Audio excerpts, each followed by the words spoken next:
విఫల ప్రయోగం చేసి చివరికి కమెడియన్ అయ్యి రేపో మాపో ఖైదీ అవుతాడో లేకపోతే పరారీలో ఉన్నటువంటి అధ్యక్షుడు అవుతాడో హసీనాలాగా బతుకుతాడో తెలియదు ఉక్రెయిన్ అధ్యక్షుడు జెలెన్స్కీ.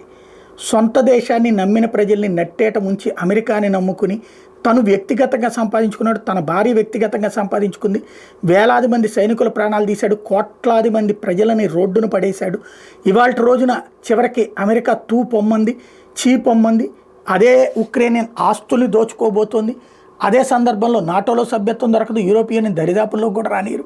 ఇప్పుడు మళ్ళీ యూరప్ సమాజాన్ని అబ్బెబ్బే మీరందరూ కలవాల్సిందే, మీరందరూ సైన్యం కావాల్సిందే, లేకపోతే యూరప్ సమాజాన్ని రష్యా ఆక్రమించేసుకుంటుంది, రష్యా మింగేస్తుంది అంటూ దిక్కుమాలినటువంటి ప్రవచనాలు బిగించేశాడు. ఇక్కడ వెరీ సింపుల్.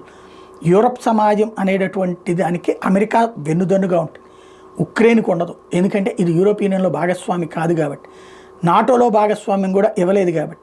ఇంకొకటి ఏంటంటే యూరోపియన్ సైన్యంగా మారి ఇవాళ వీడి కోసం పనిచేయాల్సిన అవసరం లేదు, రష్యా వచ్చి యూరప్ను ఆక్రమించుకుంటుందనే పిచ్చితనం ఉక్రెయిన్ను ఆక్రమించుకోవడానికి 3.5 ఏళ్లలో పూర్తిగా అంది, చేతకాంది.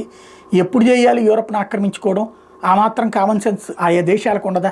ఇట్లాంటి సగం నాలెడ్జ్ గాడు కాదు, ఏమాత్రం నాలెడ్జ్ లేని వెధవలు ప్రచారం కోసం చేసుకుని ఆ దేశాన్ని నాశనం చేసిన వెధవలు పాలకులైతే వచ్చే ప్రమాదమే అత్యంత సమస్యాత్మకం.